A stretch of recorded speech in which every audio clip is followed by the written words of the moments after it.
Pues Radio Educación fue pionera y tenía entonces una posición de avanzada maravillosa. Había música de todo el mundo, había informaciones de África en aquel entonces. Pulso en el tiempo, pulso en el tiempo. Welcome back. Your dreams were your ticket out. Welcome back. El papel de la radio centenaria en el panorama informativo mexicano. Well, the names have all changed since you hung around. El periodista Jorge Meléndez nos cuenta que llegó a Radio Educación a finales del sexenio de Luis Echeverría entre 1975 y 1976. Yo llegaba como a las 5:30, todavía no estaba la instalación en Ángel Urraza 622, la estaban construyendo, había un local que se llamaba La Casita.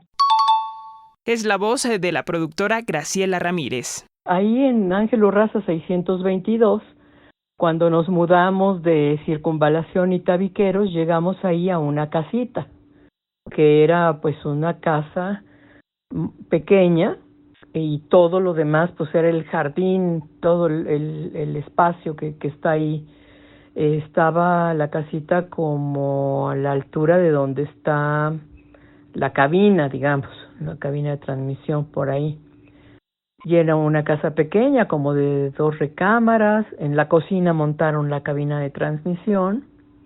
En uno de los cuartos estaba la fonoteca. Estuvimos ahí todo el 75. A finales nos mandaron a distintos lados en lo que construían el nuevo edificio. Y el nuevo edificio se estrenó ya en 1976. Entonces, ya cuando estuvo Ángel Urraza 622 y llegamos, vimos unos tubos que parecía que iban al espacio.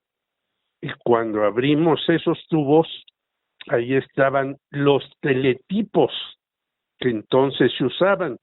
Antaño no recibíamos la información por redes o por teléfono, sino a través de una cosa que se llamaban teletipos. Entonces, así se iniciaron la nueva etapa de los noticiarios que fueron cambiando. El teletipo es un aparato que fue ampliamente utilizado para transmitir y recibir textos impresos a distancia. Funcionaba de manera similar a una máquina de escribir, conectada a una red telefónica o telegráfica.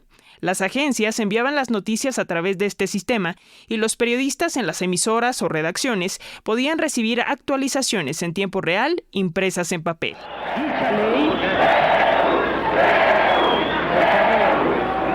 En 1977, las y los trabajadores de la Universidad Nacional Autónoma de México estallaron la huelga en exigencia por la mejora de las condiciones laborales y salariales. La huelga fue declarada ilegal por las autoridades laborales del gobierno federal de la época a petición del rector Guillermo Soberón. La rectoría argumentaba que la legislación laboral no era aplicable a la UNAM, ya que era contradictoria con la autonomía de la universidad. Esta huelga terminó con el reconocimiento del Sindicato de Trabajadores de la Universidad Nacional Autónoma de México.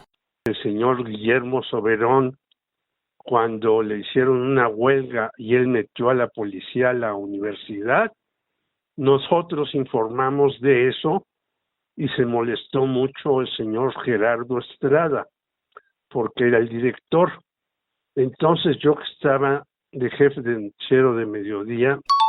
Jorge Meléndez hace esta precisión porque justamente fue hasta 1976, ya con instalaciones propias de una estación de radio de vanguardia, que se tomó la decisión de hacer 3 informativos, uno en la mañana, uno a mediodía y uno en la noche. Subí con él porque me mandó llamar. Yo me opuse a que pasáramos el discurso de Soberón en el noticiero. Dije, si lo quieren pasar en un programa especial, adelante, pero en el noticiero no. Entonces yo llegué a un acuerdo con Gerardo Estrada de que el mismo tiempo se le iba a dar al sindicato, digamos 5 minutos, y a las autoridades de Soberón 5 minutos. Entonces fue un forcejeo con Gerardo Estrada, pero llegamos a ese acuerdo. ¡Una Goya! ¡Una! ¡Dos! ¡Tres!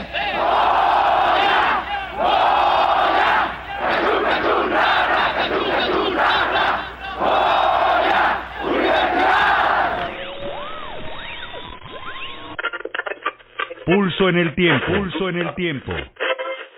El papel de la radio centenaria en el panorama informativo mexicano.